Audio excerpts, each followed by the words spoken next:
In March 1944, Mad Mike Calvert and his top-notch Chindits, known for their deep penetration missions behind Japanese lines in Burma, took on a heavily fortified enemy position. By then, Calvert had already become legendary in the UK for his fearless courage and out-of-the-box tactics. His men held him in high esteem, admiring and respecting him deeply. On this particular day, they were up against a well-fortified Japanese position, and the weather made things even more difficult. Rain poured down, turning the ground into a muddy mess. But Calvert had his orders and was determined to carry them out. Seeing that the enemy was busy fighting another unit, Mad Mike spotted a golden chance. Living up to his nickname, he decided to do something risky. He attached a bayonet to his rifle and signaled for a full-on bayonet charge.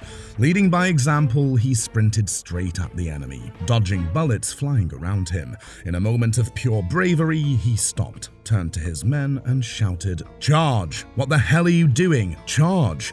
His words lit a fire under his troops. Machine gunners, mortar teams, and every other soldier there followed him with their bayonets ready, charging behind their fearless and slightly crazy leader. Calvert's path to becoming this fearless leader was far from typical. Born in 1913 in Rohtak, India, he grew up surrounded by the vivid landscapes often described in Rudyard Kipling stories. Back then, India was the prized possession of the British Empire, which was full of British officials and soldiers managing the land. When he was old enough, Mike left the colourful jungles of India for the rainy streets of England. He went to Bradfield College and later to the Royal Military Academy at Woolwich in South London. The military called to him, and by the early 1930s, James Michael Calvert had joined the Royal Engineers. But Calvert wasn't just a soldier, he was also the Army's middleweight boxing champion, showing a tough and determined spirit that would define his military career. He was eager to continue learning, so he studied mechanical engineering at St. John's College, Cambridge. However, the rising tensions in Asia soon brought him back into military action. In 1934, Calvert was posted with the Hong Kong Royal Engineers. It was here that he saw firsthand the brutal nature of the Japanese army, witnessing their actions in Shanghai and the horrific Nanking massacre. These events made him deeply aware of the threat posed by Japanese expansion. When World War II began in September 1939, Calvert's engineering skills were quickly used in Norway's snowy terrains. After that, he went to Hong Kong and Australia, where he trained commando units in the deadly art of demolitions. Calvert teamed up with Frederick Spencer Chapman and helped form Australia's first commando units. His next adventure took him to Burma, where he led the Bush Warfare School, training soldiers in the brutal guerrilla tactics needed for fighting in the dense jungles of southern Asia. In the early months of 1942, as Rangoon fell to the advancing Japanese forces, Calvert led daring raids on the Japanese-held town of Henzada in Burma. Using riverboats, he and his commandos carried out a mission to fool the Japanese into thinking Australian reinforcements were coming to take back Burma. Even though they were one of the few resistance groups left in the area, their mission was a success. After this daring operation, Calvert joined forces with Major General Order Wingate, the mastermind behind the Chindits. These units were designed for deep penetration missions, going far behind enemy lines to disrupt supply routes and create chaos. Wingate and Calvert were a perfect team, both loving bold and unconventional warfare. Wingate had already made his mark in Palestine with his night squads, Jewish fighters who clashed with Arab forces. Calvert, famous for his daring commando raids, was a natural fit for the Chindits, named after the Chinte, a mythical Burmese guardian. While Wingate planned his Burma missions, Calvert and his commandos protected the Goktek Viaduct from Japanese forces. Soon, Calvert was called back to India. Wingate had the go-ahead for his deep penetration missions into Burma. This led to Operation Longcloth in 1943, the first major Chindit mission. Their task was to sneak into Japanese-held areas and cause chaos. Calvert led his team from northern India, quickly making the Chindits famous for their fearless, unique fighting style. Calvert's success earned him the Distinguished Service Order for disrupting Japanese supply lines. Wingate then took charge of 6 brigades and the 1st Air Commando, a unit with transport planes and gliders. The Chindits, now known as the 3rd Indian Division, received strong air support, allowing them to fight deep in enemy territory. This set the stage for Operation Thursday, opening a second front in Burma. Using their new planes and gliders, Wingate and Calvert dropped their men behind Japanese lines, setting up critical positions that Allied aircraft would regularly supply. Within a week in March 1944, they managed to land over 9,000 men and more than 250 tons of supplies, ready to strike from behind. Leading the 77th Indian Infantry Brigade, Calvert directed the attacks with ruthless precision, earning the nickname Mad Mike for his daring bayonet charges, especially during the assault on a Japanese-occupied sunken road. The ground was rough in that battle, and the enemy was on a steep hill, firing down on an Allied unit. Mad Mike, thinking quickly, decided on a bold, direct attack. Like a soldier from the old days, he yelled "Charge!" and ran down the hill, leading his men from the front.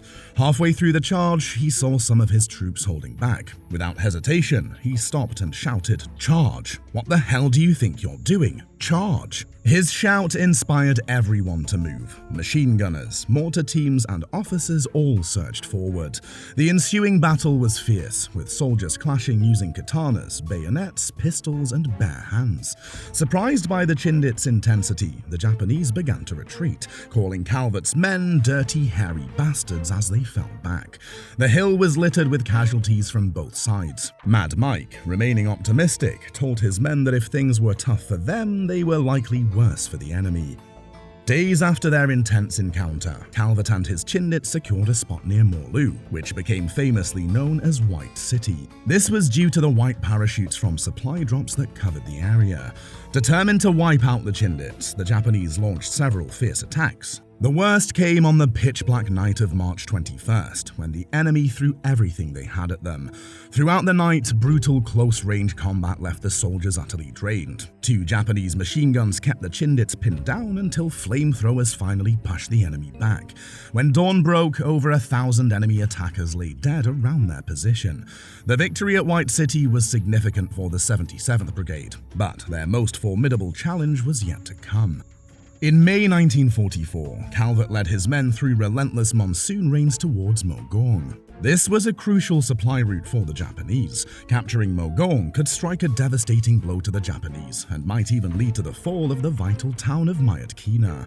Despite facing severe exhaustion, widespread malaria, typhus, and other illnesses, Calvert's men marched into enemy territory without the promised support from Chinese forces. Calvert knew the battle for Mogaung would be very difficult and understood the risks he asked his men to face. Against the odds, they followed orders, were lightly armed, and engaged a well-prepared Japanese force in fierce close combat, where the Gurkhas demonstrated their mastery with deadly kukri knives. The Chindits deployed flamethrowers and grenades, and American Mustang aircraft made strafing runs, but the Japanese fought back fiercely.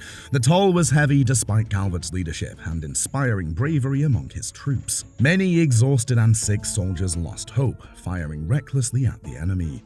Gradually, Calvert and his 77th Brigade, supported by a Chinese regiment, advanced, clearing one pillbox after another. By June 25th, the remaining Japanese soldiers fled as the Chindits breached the last defense line at Mogaung's railway embankment.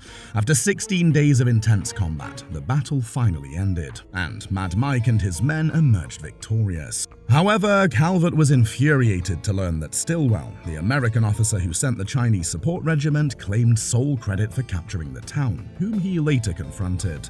Calvert sought justice for his men and played a crucial role in concluding the Burma campaign. The sacrifices at Mogaung deeply affected him, and he likened the battle to a smaller version of Passchendaele.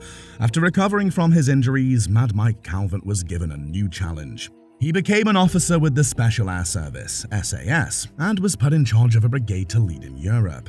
Calvert and his SAS team had a crucial mission: to capture several vital Dutch canals and provide surveillance for the Canadian 4th Armoured Division as they moved toward Germany.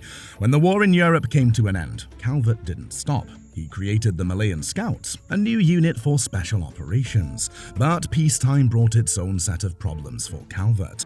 The Scouts, much like Calvert himself, were notorious for their lack of discipline. Calvert's heavy drinking became a serious issue as well. His typical breakfast in the mess hall had become a double brandy, a clear sign that he was struggling. This behavior didn't sit well with the military and quickly drew harsh criticism. In October 1951, Mad Mike was brought back to England and assigned to Soltau in northern Germany, which felt like a step down for the celebrated war hero. Within 9 months, his career took a disastrous turn. He faced a court-martial and was found guilty of improper conduct with young men in his unit. To cope with his downward spiral, Calvert turned to writing about his wartime experiences in Burma, hoping to find some peace and make some money. Unfortunately, this wasn't enough to sustain him. The grip of alcoholism tightened, and he found himself in desperate financial circumstances. In a sad twist, Calvert had to sell his cherished medals just to get by. By the time he passed away in 1998, he had faded from the public's memory, the military he served so heroically having moved on without him. Thank you for watching. Please subscribe to our channel for more videos on interesting history.